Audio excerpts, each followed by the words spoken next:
Okay. Hello, everyone. We are back with my beautiful angelic sister in love and light, Michelle. And today we're so excited because we are talking to Ameera Bath. And Ameera, oh, gosh, I've known you for, like we were just talking about, 10, 12 years. And we're Mer sisters in the heart. Definitely, we are Mer sisters. And we found another good Mer sister, good friend and sister is Michelle as well. Go figure, right? So, so we're really excited to be talking to another and chatting with another Mer sister here. I would like to read your bio and then we'll dive in. Sounds good. Okay.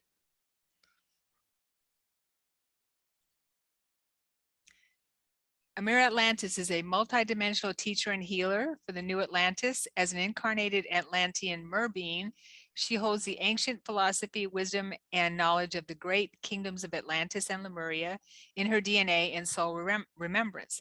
Ameera is a direct conduit to the Mer world, the sacred feminine, and to the element of water. She brings forth messages from Ocean Mother Yamaya, Archangel Metatron, and teaches sacred geometry. Her mission and passion is to inspire and ignite the remembrance of purpose for incarnation in others through their own connection to soul origins and sovereignty. Ameera Atlantis is an ordained minister and steward of the Temple of the New Atlantis, intuitive healer, advanced level past life regressionist, author, and conscious clothing retailer. She lives on the beautiful island of Kauai, so jealous, and host and host retreats yearly. Her website is www.ameeraatlantis.com, Instagram, Ameera_Atlantis11, and YouTube, Ameera Beth Mer Healer, Facebook, Ameera Atlantis Mer Healer. And yes, okay. Oh, her temple is www.templeofthenewatlantis.org and Wisdom Wear. I love your clothing, by the way, Ameera, www.wisdomwear.org. And we'll have that in the details. Thank you so much for being here. Thank you for inviting me. Really excited to talk to you both today. And I guess just let me know what you want to know. Right? We Where do don't I have enough begin, time. right? Everything, I know, just all everything. of it.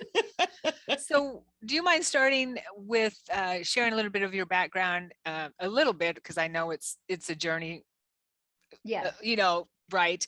That you can't include everything, of course, but a little bit about how you got to where you are now, perhaps. The abridged version was that I was in 2004 married, living in the suburbs with three children, including a young baby, very, very kind of asleep, about 37, 38 years old, and really thinking this was going to be my life. I was just meant to do what my parents did and my sisters did, which was get married, have a family, drive a little SUV minivan, and do the suburban life. That I was raised very, very traditionally, and that was kind of like the expectation of. I mean, that's just what we did, right, in our family. And so, in December of 2004, I was living in Phoenix, Arizona, and watching a show on Oprah. And Oprah was doing a show about women around the world who were in their 30s or 30 years old. And so I very much resonated, and I turned on the show and I started watching her interview these women from all over the world. Some of them had lives kind of similar to mine, but most of them did not. Most of them, lived somewhere where many of them experienced like amazing atrocities and very, very difficult lives. Um, but I found as I was looking into the eyes of each one of those women on that show, whether they are similar to me or different than me, I felt a oneness and an emotion that I had never experienced before. And not even with my girlfriends or my sisters, a connection. And I actually was bawling through the entire show, like kind of melting, feeling like I was having a breakdown, like watching them and feeling my heart chakra, which I didn't even know what was back then, my heart chakra open, my, energy field open. And I just like wept and felt this great love for them. that I had never experienced before in my life. And it really kind of freaked me out. Yeah. Right. Yeah. And that was my first experience with, goddess energy or divine sisterhood, divine goddess energy. And I really had no idea what to do with that. I didn't know what was going on. So, for days afterwards, I was just like breaking down and crying and trying to tell my husband, the man I was married to, I saw these women on Oprah and I can't get them out of my mind. And he's like, I don't know what you're talking about. Like, what? Yeah. And it just affected me so profoundly. And that was, the 2x4. Sometimes we get Mhm. 2x4s, looking back now over the years, I saw where God had kind of tapped me on the shoulder, trying to help me awaken, trying to help me, see this, see that, brings books into my attention, brings people. And, I was just still choosing to stay asleep. So I got the big emotional 2x4. Well, I did happen to, for many years, be working with a psychic healer named Amy. She'd worked with me for many years of the year. And I went to her for things like, why doesn't this boy like me? And Yeah. I can't get a job. And, all the 3D stuff, right? Yeah. And she had walked me through many of those types of circumstances. And so after this incident, I gave her a call and I said, I need to come see you. And first part of January 2005, I went to her house and I sat down in front of Amy and I began to cry. And I said, I don't know what's happening to me, but I saw this show on Oprah. Now I'm reading this Wayne Dyer book and I'm freaking out. I'm hearing my name called in the middle of the night. I feel like I'm losing my mind. And I started crying. And she looked at me. She says, oh, you've woken up. Congratulations. I've been waiting years for this. And I looked at her and I said, put me back to sleep. I don't like this. And she's like, nope, once you awaken, there's no going back. And you're here to be more than a wife and a mother. And, she started pulling cards. She's like, you need to read this book and here's this card. And you are going to be doing this and leading drum circles. And, she started listing off all these things that I would be moving into and practicing and doing over the next couple of years, including moving from Arizona back to Portland for more spiritual training, which we did 6 months later. And I sat there dumbfounded, like, do you know who you're talking to here? Me? No. But at the same time, it felt so right. Like I walked away, I drove back to my home in Phoenix with this feeling of purpose. Like, oh my God, I have a purpose and I don't know what this is, but I know it's right. And I'm going to do everything she tells me to do. And I'm going to go on this journey because I recognize it right now that I cannot say no to this. Yeah. So that was kind of the beginning and the catalyst back then to everything that unfolded, including past life regression therapy, learning I'm a mer being, learning about my Atlantean history, my Mer soul history, and everything that and more that I am now bringing forward into the world.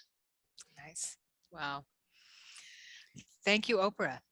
And it's so paradoxical. It's so paradoxical. Like, we hear about these great healers and teachers like maybe Oprah or Wayne Dyer. And sometimes we hear, they have done so many great things, but then we also know this kind of darker, shadowy part of many of these gurus and teachers that are out there in the world, selling spirituality or awakening people. So, and I definitely know the other side to this story. And so the polarity or the duality of like appreciating who they were and what they did for me in those beginning years. And then also now knowing like something beyond that, but not being mad. Right. It's like, it's a really interesting time now for us to move through like who is really true and authentic, who is really out there speaking and walking in truth and in love and the divine light, and who the tricksters are, and appreciating both sides of it. Yeah. Yeah, absolutely. I had a question and it went right out of my head. So we were talking about Oprah. Yes, there was. Oh, I know. So, and I know you would agree with this, my Mer sisters here, that we're still meant to learn from the dark side of things. Yes. Right. Especially our dark side and what's coming up for us. Do you feel that you were going through a dark night of the soul? I never believe I went truly through a dark night of the soul. I think I had very dark moments and maybe even some weeks as you go through the process of the layers and the shattering really of your Yeah. reality, Mhm. and not knowing, especially when I found out about Jesus and Mary Magdalene, Yeah. for instance, and all the lies of the Catholic Church that I'd grown up in. And also, was Jesus a literal figure, or was he a Gnostic figure? He's in all these different spirit, like what's truth and what's not truth. And I did go through some periods off and on where I was kind of angry Mhm. Yeah. and a little bit depressed, allowing those programs to collapse and trying to rebuild what felt like authentically was my truth. Yeah. Beautiful. Yeah. So, Michelle, do you have anything for Ameera before I do. I she do? would I would love to find out more about how you ended up connecting with the Mer realms. I was just How going to did ask that. Okay. Yeah. It was like I was just feeling, I mean, I'm literally sitting here feeling like a mermaid right now. It's like I can feel my tail, I can feel my scales, I can feel the water. Yeah. And oh my gosh, share with us. Okay. Okay. So about 2 years later or so, we had moved and settled back in the Battleground, Vancouver, Washington area, and I was a daily meditator. That was kind of part of my, spiritual training. As I sat down in my meditation corner pretty much every day and just attempted to meditate best I could. And one day I was sitting there, and I'm still pretty new in my awakening. It really hadn't been that long. And I had read 10,000 books, it felt like, Right. and just trying to absorb as much as I could. And I was like sitting there in meditation. My arms began to move and rise like this above around me, independent of my asking them to. Like I would open my eyes and my arms are moving like this, right? And they would make these graceful, swimmy type of motions independently of my will. And I found that if I relaxed my whole body and yielded to it, that movement was within me through every part of my body. And it was fascinating and slightly terrifying, because I really didn't know what was happening. And instead of maybe just enjoying, well, I kind of started to left brain it a little bit, like, oh my God, what is this? And am I being possessed? Right. So, but I found that if I went to the person I was married to, my children, my hands would start to move in circular motions and take away headaches and calm my children. And like there was something energetically coming through me that I wasn't sure about. So I went to a past life regression therapist, a lady named Julia in Portland, who put me in the hypnosis, because I said I'm having these experiences and I just need to go deeper and find out what it was. And so she puts me in the hypnosis, and I immediately went into a somatic physical experience, going up and down on her couch, claiming I'm a mermaid, swimming down to an underwater city. Mm. And I didn't even know mermaids were a real thing.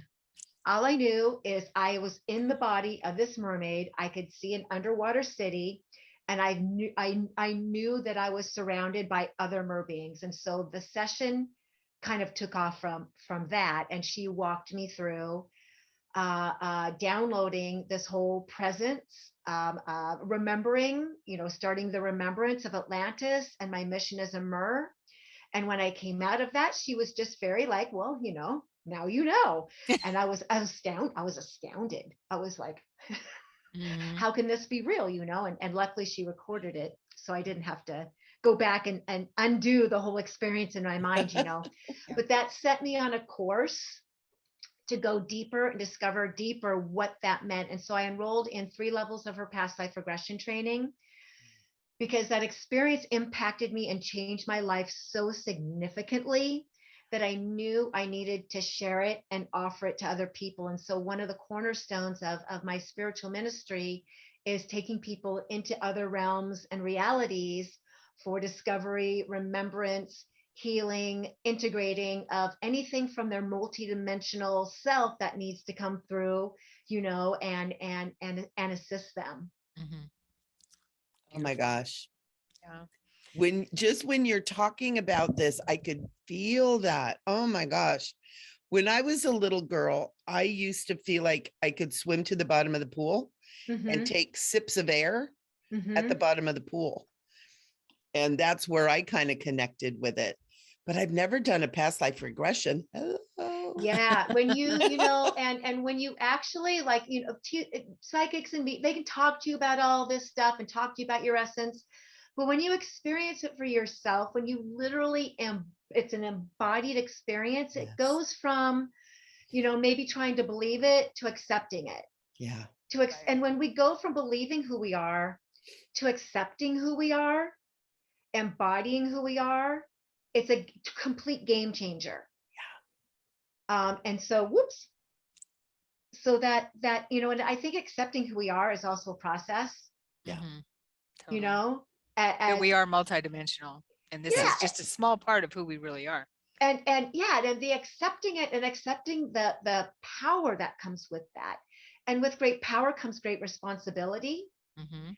and the responsibility of hosting and holding these energies, not external to us, like you said earlier, but they are truly within us, and allowing those to be an expression of us, also without getting lost in them Right. or seeking some kind of entitlement or superiority, because these are the energies that we have, that the humility that comes with the responsibility of really understanding our God goddesshood or our divinity or whatever you want to call it. Yeah. Like that is something that I really try to teach and impress in my students and hold myself, that I'm pretty awesome. I got some awesome things going on, but so do you. Right. Like everybody's got some awesomeness Yep. that you can anchor in and and embody, that's going to ultimately do something to help the world. And Yes. Right. that's really what it's all about.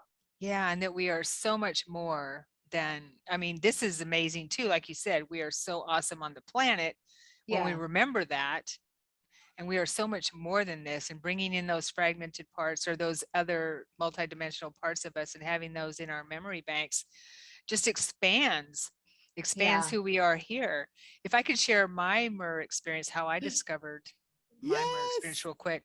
So it was a little bit similar to Mira's, but I wasn't under hypnosis. It was when I was going through my quickening and all that. I've always collected mermaids since I can remember, in dolphins and that type of thing.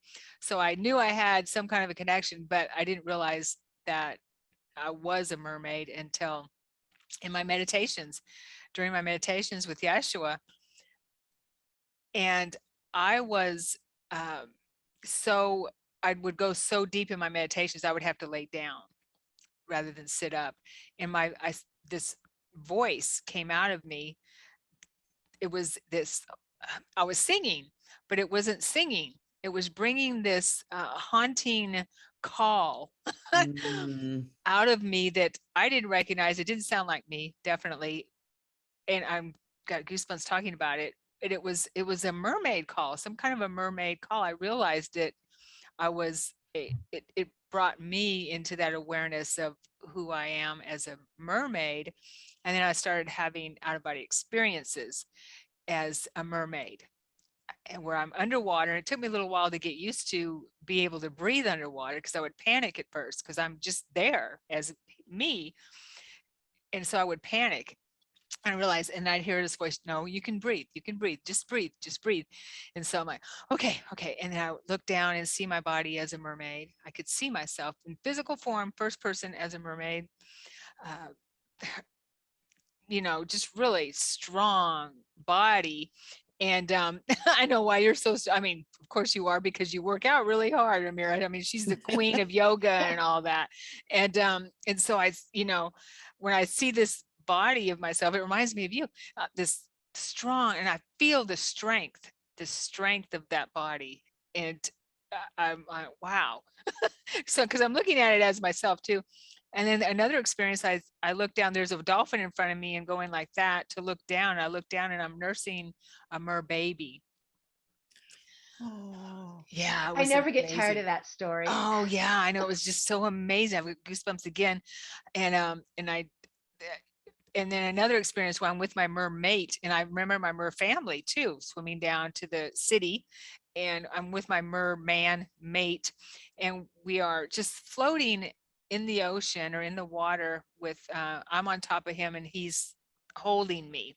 And it was just, we're just floating, just so peaceful. And it was just the most uh, peaceful and loving feeling of being together that way, where he's just holding on to me and I'm floating with him. It was amazing. Wow. But I love those experiences. Yeah. Absolutely. You know, what's funny is I'm listening to you ladies. I'm sitting here and I'm thinking, ever since I was a young girl, my bathrooms have always been mermaids.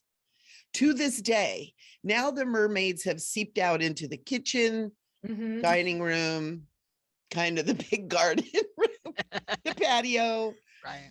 And it's interesting because when it's a part of us, it just becomes a part of our environment too. Yeah. Mhm.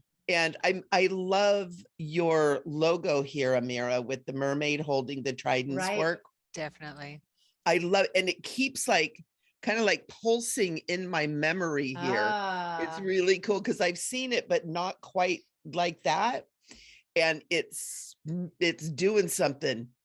It's doing something. It's sparking something. I'm Truly, so yeah. nice. excited Mhm. we're talking about this I know. today. This is so cool. Oh my God, Ameera. And oh, go ahead. Go ahead, Sharon. I almost called you Susan again. Okay. That's my new name, Susan Sharon. So Michelle calls me Susan. We had to have known each other in another life as Susan, where I was Susan.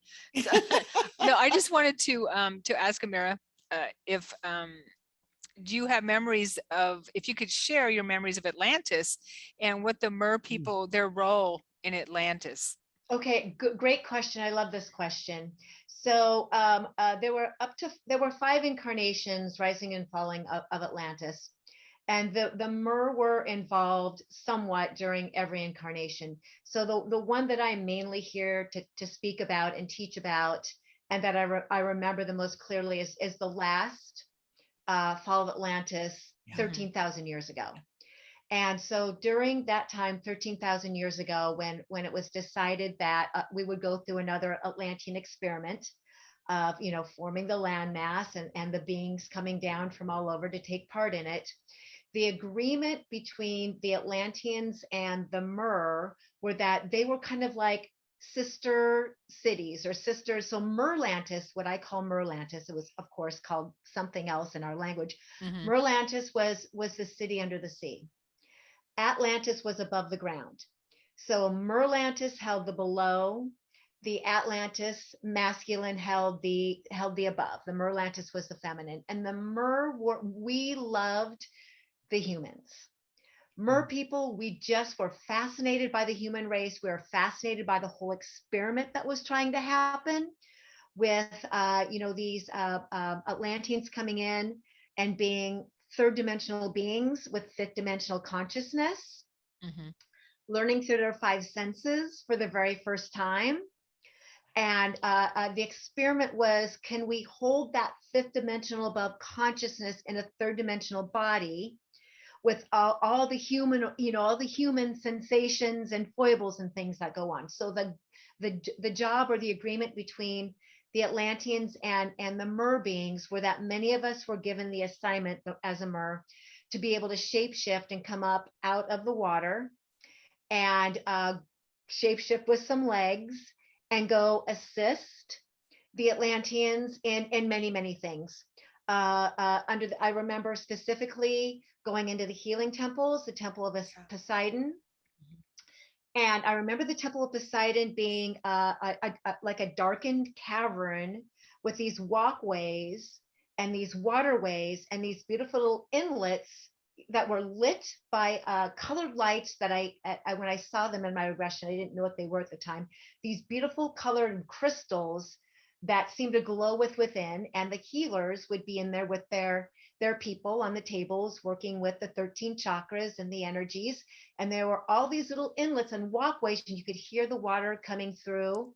And it was just very, even though it was dark, I remember, do you remember a lot of foliage, even though it was dark down there? Mhm. And I don't know how the flowers and the foliage were managing, other than maybe the light source, which I later identified as the Andara crystals. Yeah. Oh, I was okay. looking at Andaras. I realized that many years later after I found the Andaras. But somehow there was all this beautiful foliage, super peaceful. And I remember coming up and helping through this movement that I was doing then and now, helping the Atlanteans learn to self-heal, to Right. self-heal each other, and to heal themselves and to heal each other. And that's where the Atlanteans would come in to refresh, rebuild their auras, all the things to keep their vibrations high and keep their consciousness high. So not only did the Mer help with that, but we also taught them about cycles and seasons.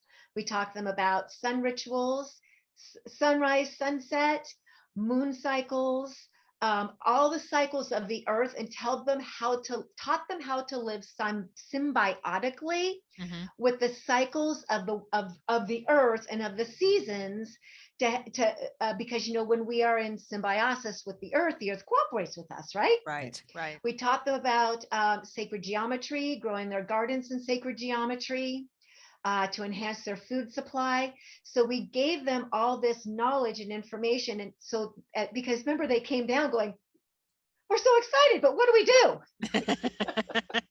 What do we Yeah. do?" How do we handle this? Yeah. Yeah. So we came down to help them unify. I remember as a Mer having a crystal around my neck, my specific crystal that I think all of us were born with, that was like a homing device, Mm-hmm. because Merlantis was cloaked. You couldn't find it unless you had one of these crystals that would lead you back through whatever veil, or portal or vortex we traveled to be able to go back to Merlantis. Atlantis was not so cloaked. It was very like out there, out there in the world. So we would come up as Mer, and we would shapeshift and spend. I remember being able to hold that form for about 12 hours, kind of like a sunrise to sunset type of a thing. Then having, to return to the sea and go let my body do its transformation back to Mer, and go back to that life.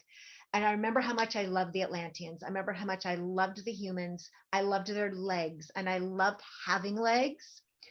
I loved being able to walk, and my feet, when I would come up, were very long and pointy. They weren't very cute and pretty.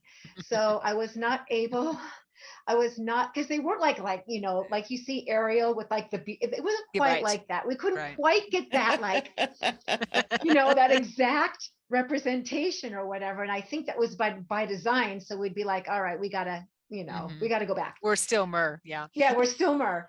But I remember being so fascinated by their legs, and how they carried themselves, and how they stood, and walked so regally upright. And we wanted to do that with them. We wanted to do that with them.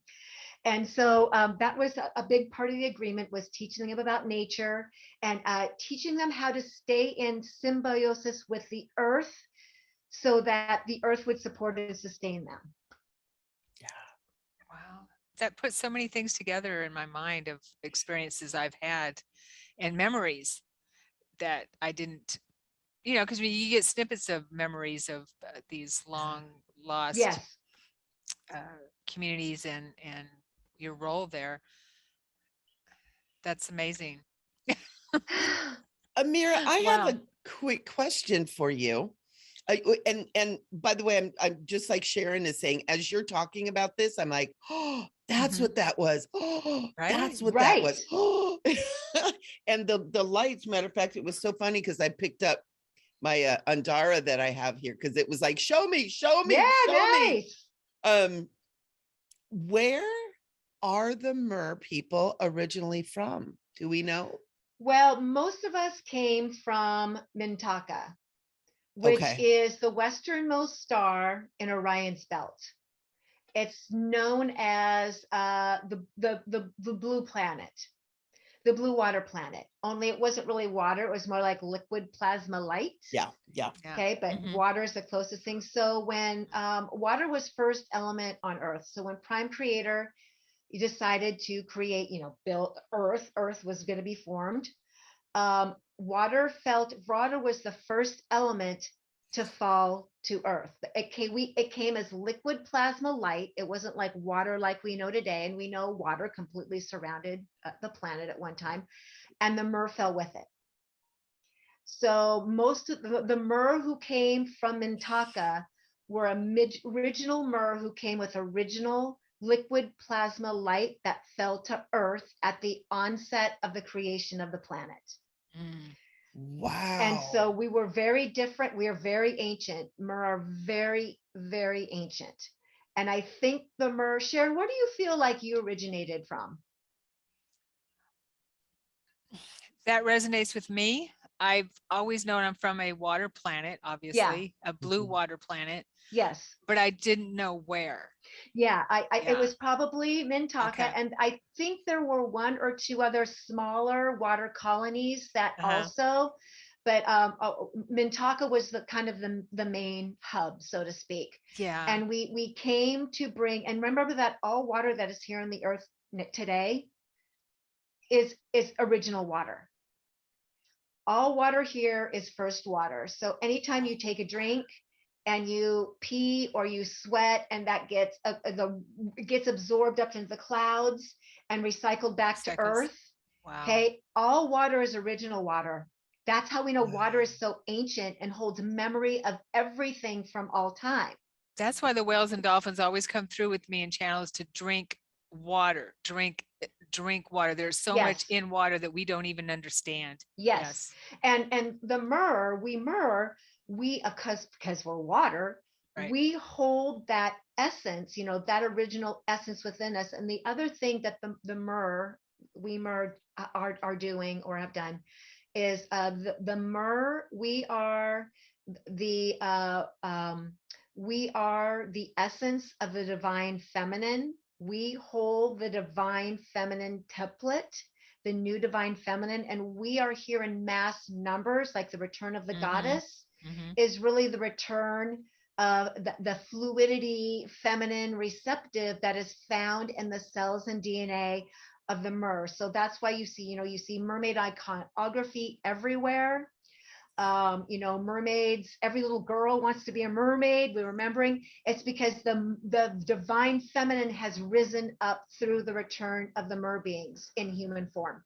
Nice. I just, a memory just came to me, or what I remembered, that one of my home planets, I feel, is named Opus. My mother came through with that after she passed. Have you heard of a planet named Opus? I have not. Okay. Yeah. What's there? Well, it's a water world, from what I understand. Yeah. So I don't know. That's and even the fact that you two ladies are so connected to the Marys, the derivative, the root of Mary is Mar, which is sea. Yep. Yeah. So it all begins to make sense, and another beautiful thing that I really want to mention, which falls in alignment with our responsibility and our humility, is you both know, you recognize you are one of many aspects of Mary Magdalene or the Marys. I am one of many aspects of Yemaya. There are many, many aspects, women here, maybe some men too, who hold Yemaya's essence and messages. I am part of her soul stream here on a mission with a prime directive mission. Somebody else's might be different than mine, but I know mine, and I recognize that I am not the only one. So sometimes you'll hear people out there in the world talking about, like, I am the incarnation of so-and-so, I am the only, well, first of all, if you are the full embodied incarnation of some great being, you better be throwing down some big ass miracles. Exactly. You better be walking on water, and you better be throwing down like some, big, and so it's the human ego. When you're working with the divine essence of something, or not the divine essence, maybe the reversal. If you are told you are the only one, you get to do this, there's nobody else, and you try and claim that, because first of all that energy of an archangel, a god, a goddess, whatever, our bodies are not physiologically equipped to hold that amount of light. Those beings, God's pretty smart. God's like, well, not one or two humans can hold it all. So we're going to split this up between many, many beings who will carry the messages forward in many physical vehicles. Right. One, to reach 8 billion people, right? One person can do that. And secondly, because like literally we would blow up. We would not be able to hold yet, yet I'm going to say that massive amount of light. But as we go through this ascension process, as we heal other aspects, we meditate, we go to shamanic journeys, we past life regress, we pray, we do all these things that are healing us multidimensionally and healing the other versions of ourselves and other realities. The more we course correct those and send them back to the light, we actually hold more light. Right. So that's part of how this ascension is happening and how we are learning to embody an energy. And you pretty soon we go from like acting in the archetype. It's one thing to act in the archetype. It's another thing to become the archetype. Embody it. Yeah. So the embodiment of the true archetype, the true divine presence is trying to happen, in many of us who are offering ourselves up in service, not in sacrifice, right? We're not doing the sacrifice thing anymore. Not anymore. It is in full, long, open-hearted service to humanity.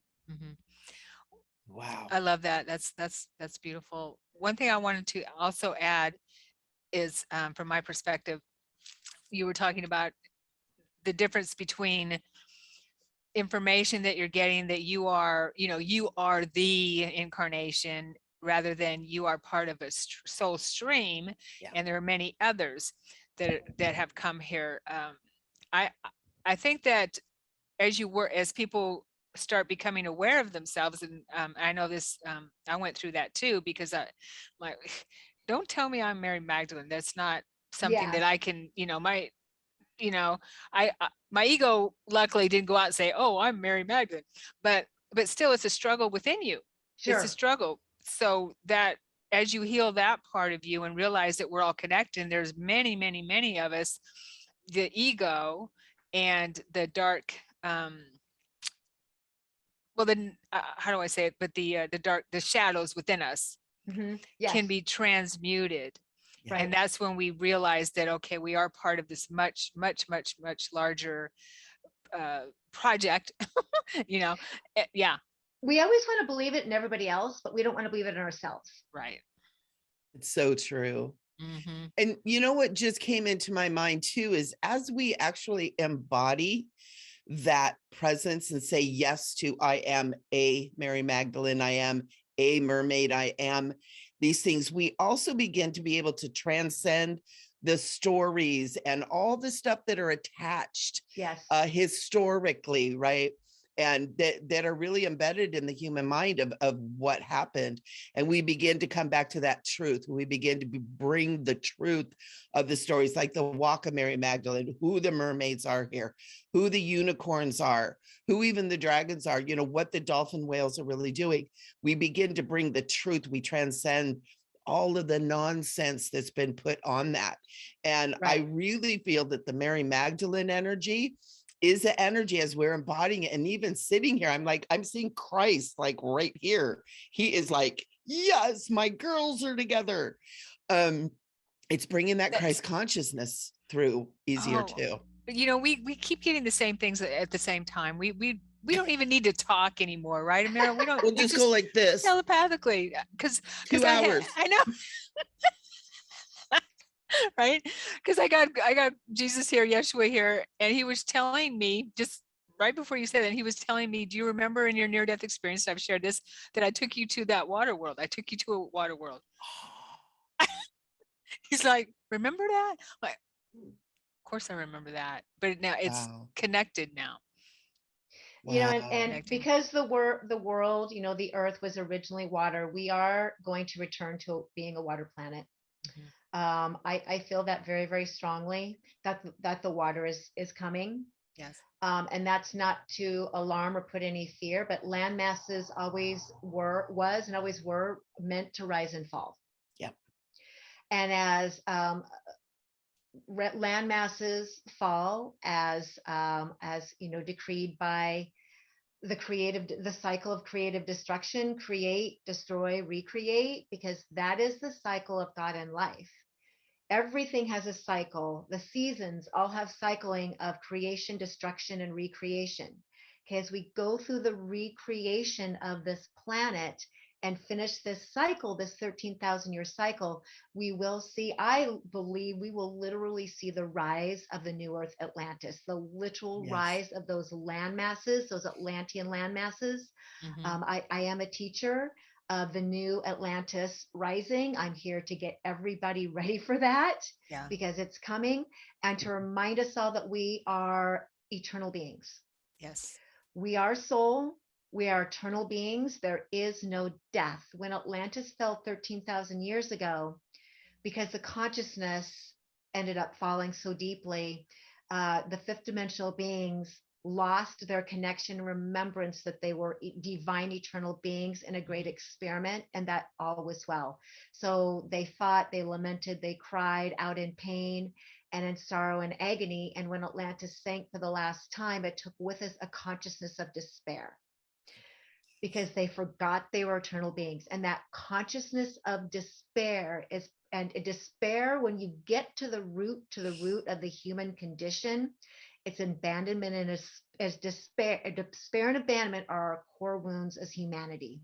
And that core wound came in at the end of the fall of Atlantis. And that disparity had a reverberation because all the beings were from everywhere. You know, they're galactic. That had a reverberation to every star system, every planet, every whatever, and affected those communities. This is why the return of Atlantis and the rewriting and the course correcting of the spiral of Atlantis is a galactic thing. It's not an Earth thing. It's not even like our Milky Way thing. It is a galactic, eternal, divine, eternal thing where everybody's watching. Every race is participating and sending people, because they recognize that it because of the oneness that we all share, this course correction needs to come through the totality of all of God's creations, with non-judgment, without guilt and shame, and without pride, to rescue and repair the damage essentially that was done to the soul of humanity, who are still hanging on to guilt and shame, abandonment, and despair. Right. Okay, so as we go through this process and we see, again, land masses rise and fall, and we're watching a good part of humanity make choices that are ultimately going to thwart their attempts at ascending or their attempts of unifying with Prime Creator, we observe this without judgment, because that is their soul path and soul choice. Perhaps that is their agreement to the nefarious forces to go into a sacrifice program to help save maybe the 20% of us that will be able to be around. Okay, and I know that's a weird thing to say, but I really feel like it's going to be a small amount of the population that comes to the other side. So, and it doesn't mean anybody is good or bad or better or worse. It's soul path, it's soul agreements, it's soul contracts. Plain and simple. Some of us have soul contracts to see this earth thing through no matter what happens. I kind of feel like I'm a cockroach. No matter what the frick happens on this planet, I still get to be here, right? I get to ride at it all. And part of me is like, oh, dang. I know, right? But I really feel thinking? like that's what I've agreed to. And then others have agreed to different timelines and different outcomes. And they'll go back into the soul recycling, and they'll come back to this planet or another and continue their learning or advancement until their soul feels it is cleared for ascension. Everybody plays, everybody wins. There is no time. There is no reality where anything is better or worse. It's just a great big freaking game out here we're doing. And at the same time, it's kind of serious, where this is a potent point in the history of the earth to recreate something that opens the door for all beings to ascend and be free and go back to the law of one. Yes. Nice. Beautiful. Absolutely. That's so profound. Yeah. Absolutely. So much truth there. You know, Mhm. it's interesting. I'm being asked to share something with you ladies. Mhm. Gosh, it's probably been 15 years ago. I started writing a book about the end of the last phase of Atlantis. And one of the things that I remember is that as everything just started breaking apart, right? The waters were coming up, things were breaking Yeah. apart. And the ships that were in the big harbors, people were running for the ships. Well, there were also star family beings that were here that were trying to help us. But one of the things that I remember, and I forgot up until this very moment, was part of what I remember of that. And I had written in this book I was writing that the Mer people came and that they were trying to help the humans. Yes. And I remember them seeing them holding the humans as they were collapsing into the water and Yes. even on the land, Yes. and seeing mermaids actually coming out of the ships, out of the Yeah. starships, like they were bringing people to help. And even the Yeah. dolphins were helping too. And it was really powerful. And as as you're talking, I'm like having these memories and these memories. And it was such a traumatic time, and it scared so many people. And I never thought about that as being something that was taken down into the water. And water is so Yes. conductive of energy and thought and consciousness. Yes. Yes. And it recorded Mhm. all of it. It All of it. recorded all of it. Yeah. So the Mer, we were extremely traumatized by this happening, Oh, and by holding the humans as they were trying to pass, we were trying to soul retrieve them before they didn't cross over. Because and you all know, if a soul dies with trauma, oftentimes there's not a crossing over. Right. And so there are many Atlanteans who were left hanging in the ethers because of that trauma.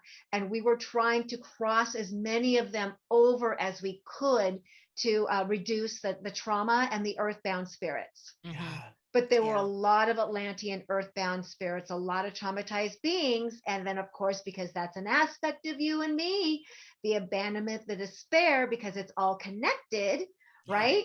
Right. It all starts to make sense. Right. And that's a lot of my work Absolutely. too, is Yes. helping Atlantean lifetimes be brought into this whole, Yes. because there's a lot of fragmented Atlantean Yeah, Yeah. you did a soul retrieval on me from Atlantean lifetime. Oh, did I? Okay, I don't Yeah. remember. Okay, yeah, there's so many.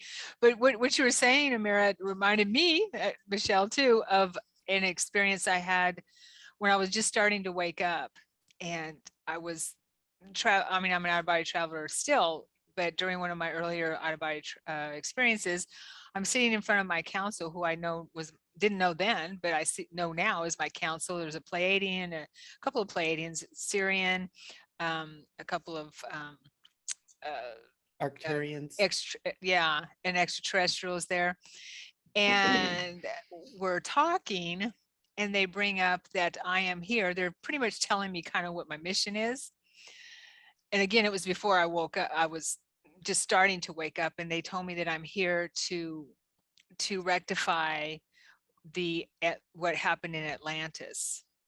Yes. I said, well, what happened in Atlantis? Because I was just waking up, and they just, I'm like, what happened in Atlantis? They look at each other, and they look at me, and they said, let's just say it wasn't good. Yeah, so that makes so much, I mean, of course it makes sense, but now I understand that it just, puts more pieces of the puzzle together Yeah. from my It experiences. takes an intangible. I have a really good way of taking the intangible or the esoteric right brain stuff and putting words to it, Mm-hmm. and Yes, you do. helping the left brain go, oh, okay, I get this. Mm-hmm. Yeah. Yeah, you really do. Every time I talk to you, every time I hear you speak, you connect things with me. Oh, good. Totally. Totally.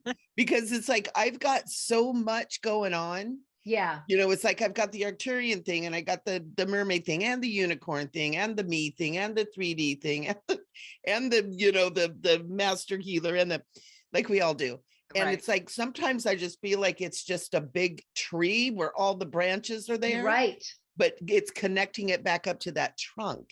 Right. And every time I talk to you, it's like, oh, okay. It's like my tree's trunk is getting put back together. Yeah. And it feels so good. Thank you. Because it's just, oh, this is so important right now. It's so important. It's very important. Thank Yeah. you. Thank you. Thank you. And even as we're sitting here, I'm getting this guidance. It's like, do you think it's time to start teaching about the mermaids and the unicorns? And it's like, I'm not ready. Yeah, you are. Woo! It was like, but I don't know as much as Ameera. Yeah, you do. Yeah, and you will find that once you trust yourself and just Woo. start talking about just the Just starts coming. channel just opens up and it Like flows. everything else. Yeah. Yeah. Like it just everything starts else, coming. start talking about ETs. It's like, what did I just say? Yeah, exactly. Thank God this is being recorded. I don't know if I can repeat that again. I know, right? Yeah. 5 minutes later, you don't remember it at all. Yes. We could talk about this all day long for sure. But I was wondering, Ameera, if you would tell us about your Temple of New Atlantis. Okay. So the Temple of the New Atlantis came in as an inspired download last September. I was out running on my very healthy human legs in this lifetime.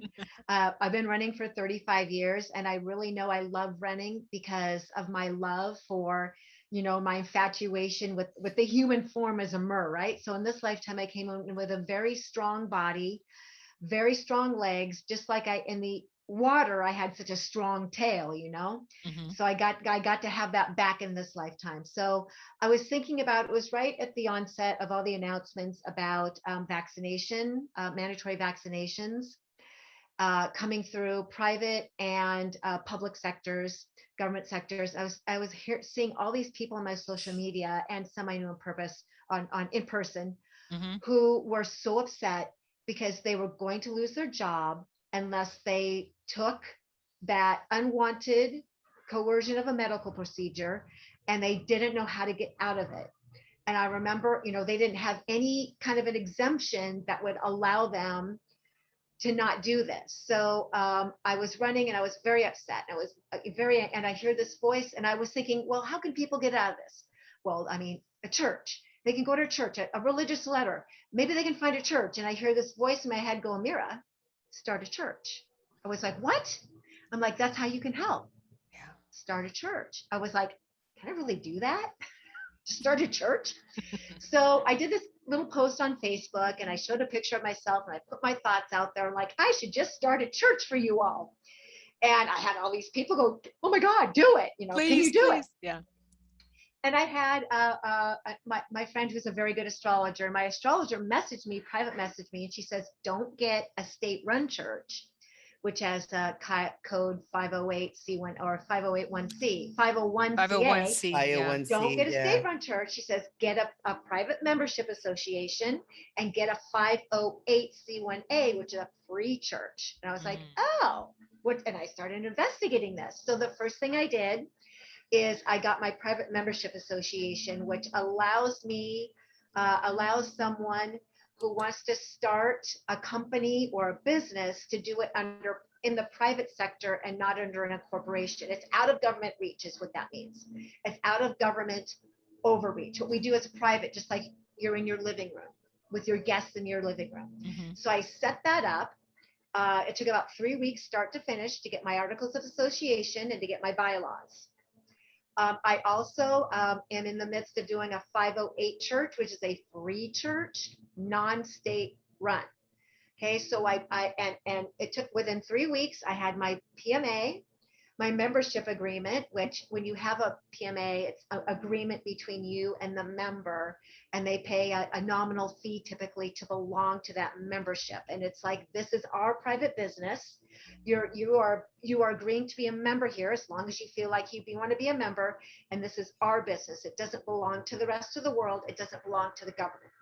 Within that, I wrote a really, really beautiful religious exemption letter. And I spoke about our body temple as sovereign and our DNA as sovereign and God-given. And Michelle joined and brought a couple people with her.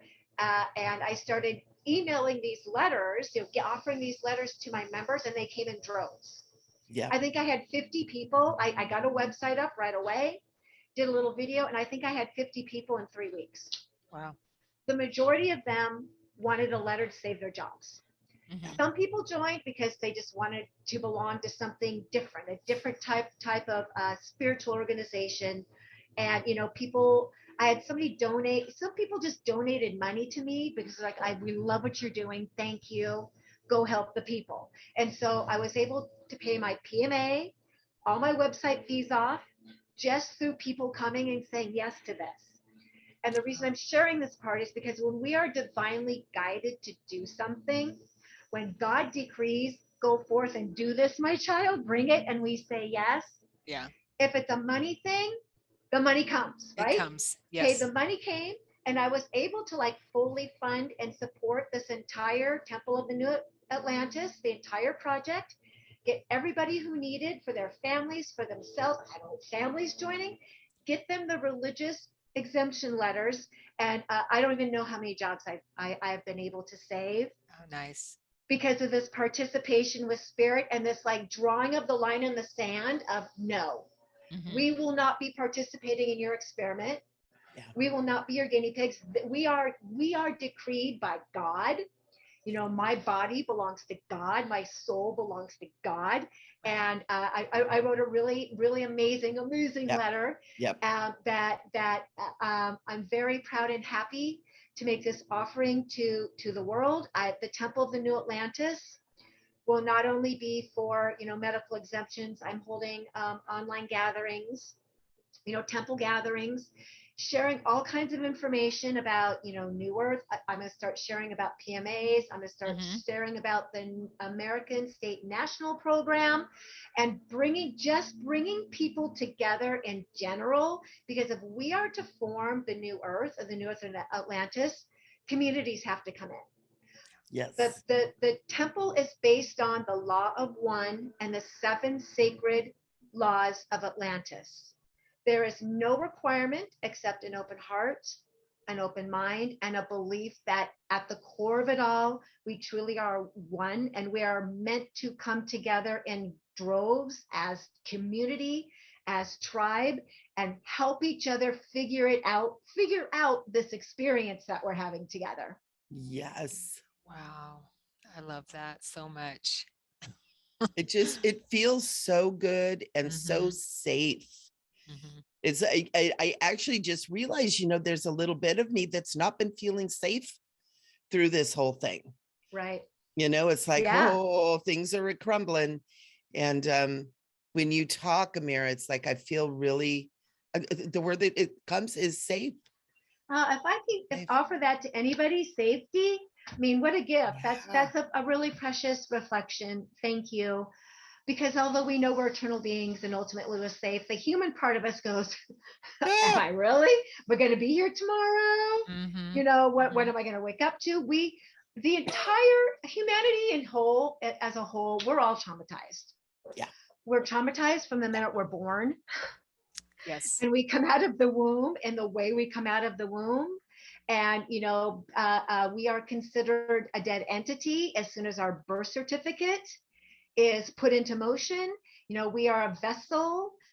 We are the vessel coming tugged by the umbilical cord, by the the doctor who tugs us out and then writes a bill of lading, which becomes our birth certificate. And we are sent out to sea. We're considered lost at sea.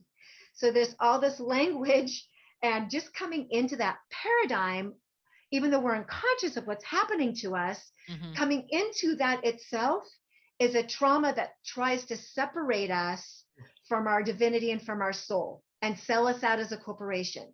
So I'm here to help bring that information and really bring people home. We're going to be found at sea, and we are, coming back to the land and being on the land, and that simultaneously being found and knowing that water is still a significant, important, potent element and part of us, and integrating all the elements together, as we're supposed to, as a fully integrated being. Yes.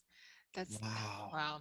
So as you're talking, the thought came to me, and I can't imagine you disagreeing with it, but with being traumatized since we're a child with all how we are set up to be slaves from the very beginning, Yes.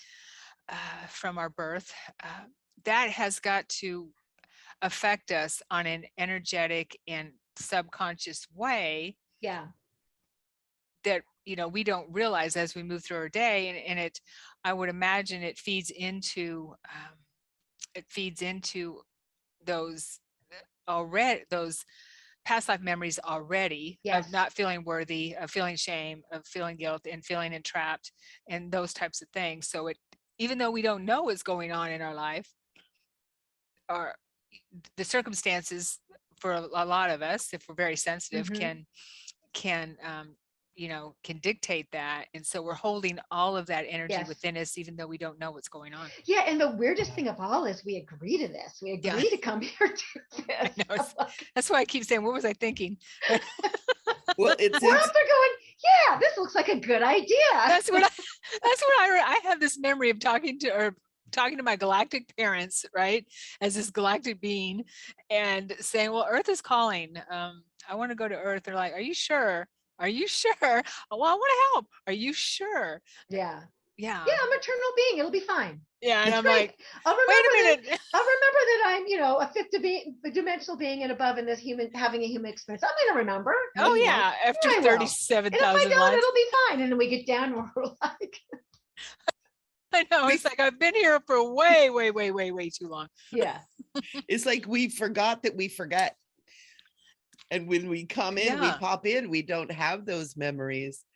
It's so funny. I always say, and I hold this to this day, that when the opportunity came up to go back, I could have sworn they said there was going to be a party. And I'm going to stay here until that damn party gets going. Yep. It's coming. It's coming. It's not that far off. I just keep having, like I shared earlier, I just keep having these visions and these memories. And I know they're memories of future and past, of the new world, the new earth. Yeah.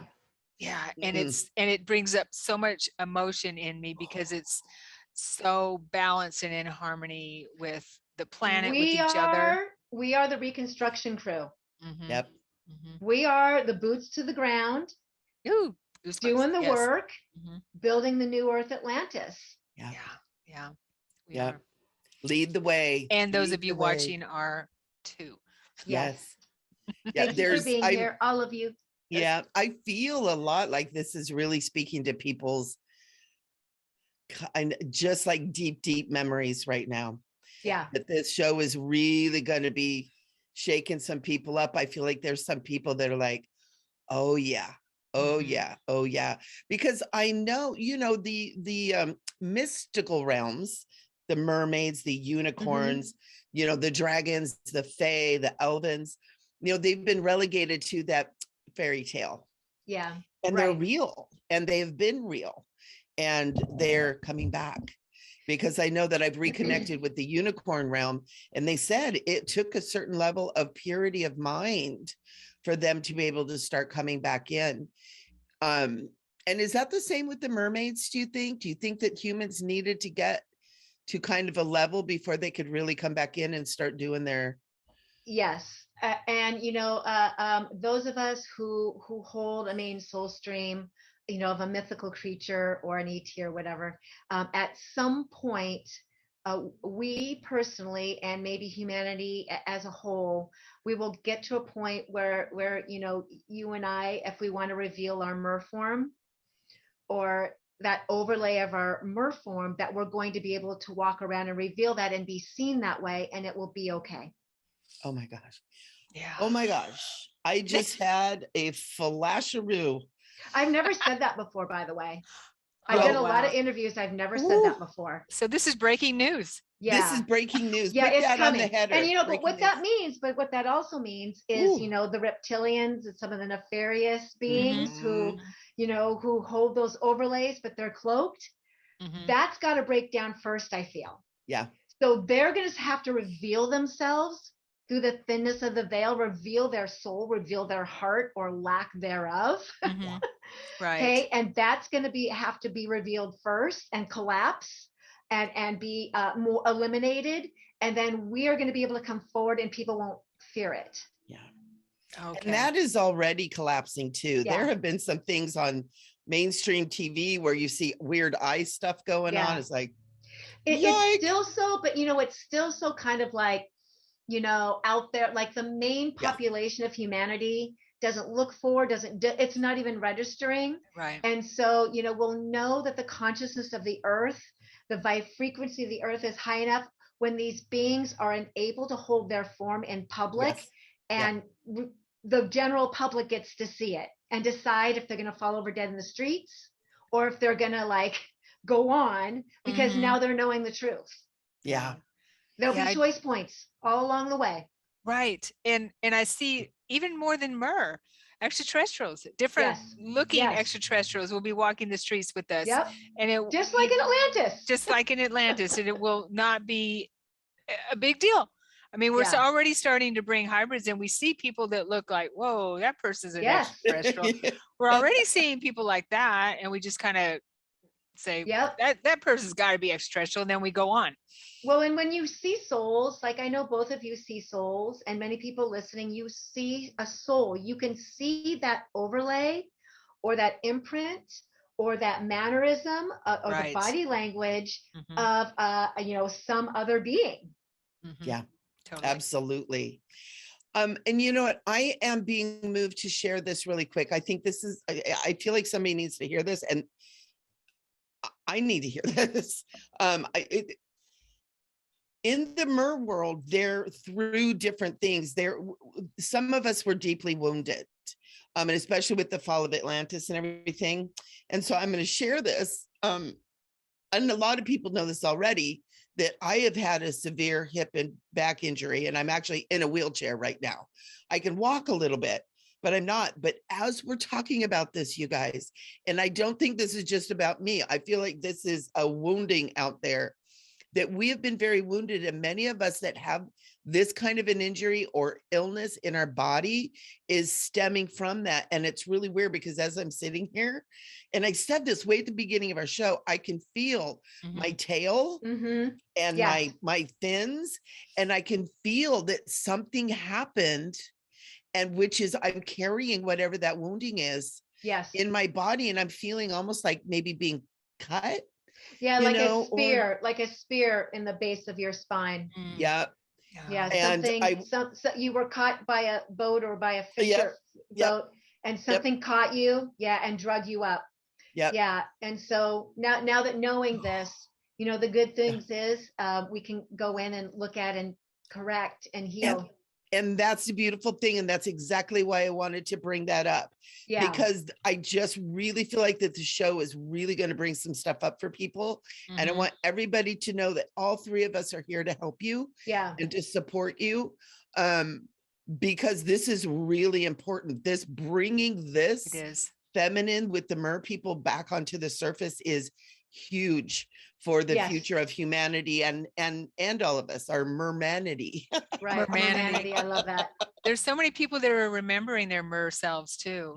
I come across people all the time. Me too. Even not only women, but men too. Yes. Yep. Really, we need more of the men to be like, I know I'm Mer. I would love that, because I'm still looking for Mr. Atlantis. I'm still looking for Mr. Merman, where are you? Show yourself. Mr. Merman. Poseidon in flesh. Yes, Poseidon in the flesh. Yeah. So with what we were just talking about, I just want to touch on that again real quick with the trauma in our spine and the legs, and that what you were talking about, Michelle. So I feel having that awareness can help completely or help tremendously with letting go. Yes. Letting go of it, letting go of that trauma. And I mean, I'm just getting goosebumps as we're talking about it. So like Ameera was saying, healing that by letting it go, that we don't have to hold on to it anymore. There's so much Yeah. emotional baggage with that, emotional trauma.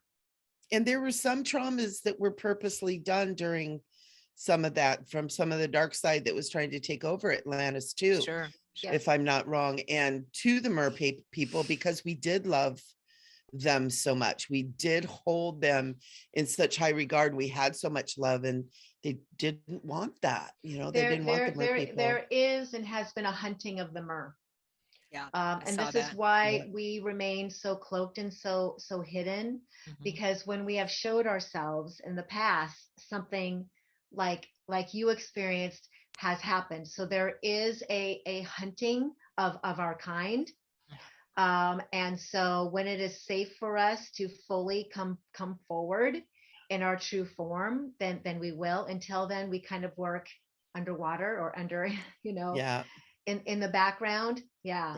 Yeah. And if anybody is being called to this, that they're really feeling like their Mer person is showing up, please get a hold of Ameera too, Mhm. because that's going to be a safe place for all of us to heal our Mer person, that mermaid part of us. And it's so very important. Well, I mean, I'm and feeling anything, anybody, any of you, we all hold something different. All these mythological beings we have talked Right. about, extraterrestrial, there's woundedness in many of us And- who hold these aspects. And it's where our work is not proprietary to the Mer. yeah, We can go true. into any version of yourself or aspect of who the energy or the soul stream that you hold, and go in and find out how we can heal and integrate and bring that back, bring that fragment back into wholeness. Yeah. Thank you. Yeah. Yeah. Thank you. Totally. Yeah, because it really is. And it's, I'm even feeling like, the ET and Yeah. all of that kind of stuff too is so important. Yeah. Thank you. I did want to pigeon you just into the Mer. Thank you for that. Well, I mean, that's my main, that's of course my main, but We all have our yeah, niche. all of it. We all have Yeah, our the niche. niche. It's a niche, but we're so multidimensional with what we do and how we offer our services to the planet. I will say one thing, there's a lot of misinformation about MERS too. Yes. It's on the planet about with the experiments in Atlantis and how MERS are just an experiment, a Yeah, DNA right. type of thing, rather than who the Mer really are. And that could have happened. That could have went on too. Yeah, and it did. Yeah. Sure. Yeah, they tried to clone us. That was their way of cloning us. Okay. Yeah. Yeah. It's fascinating. I've been having goosebumps through this whole show. I know. And I just keep getting rushes and rushes of goosebumps. And I forgot to turn my phone off. Sorry, ladies. And awareness is just like, oh, I know. Right. and I always know, if I'm having this, other people are too, Right. and I always want to be like, pay attention to that. Because Mhm. sometimes we're listening, it's like, wow. Instead of being, oh, because really, Right. if it's a wow, it usually is sparking something in there. And I really want people to feel safe and to feel like they can open up Mhm. and come out, because we need you guys. Mhm. Yeah. We need We all need you everyone. Mers and All hands on fairies and deck. all Mhm. hands Yep. on deck. It's the time. It is time. No hiding. No more hiding. It's all hands on deck. Definitely. And the mystical realms bring such joy and childlike glee and innocence too. Yes. That is so needed right now too. Yeah. Right. It's so needed. Right. Totally. Well, we are out of time. Thank you so much, Ameera. I love you. I love you to death. Thank you. I love you both. Thank you for having me. I love you too. And everyone, please subscribe, like, that YouTube stuff. And if you feel drawn to work with Ameera, she's amazing. As you can see, her Mhm. information is below. Or just, just to hang out and be a part of her temple, all of that. Definitely. Yeah. Yeah, absolutely. She's got a lot going on and a lot coming up. Mhm. Yes. So Yeah. definitely do that. And also, we just want to remind, we're not live right now. So never mind. I'm not going to remind anybody of anything. Okay. Oh, I'm sure you can remind somebody of something. I know. We love you. There we go. Okay, thank you everyone for being here, and we will be back soon. Once a week, we have a show. So, all right, thank you, Ameera. Love you, Aloha. Michelle. Aloha.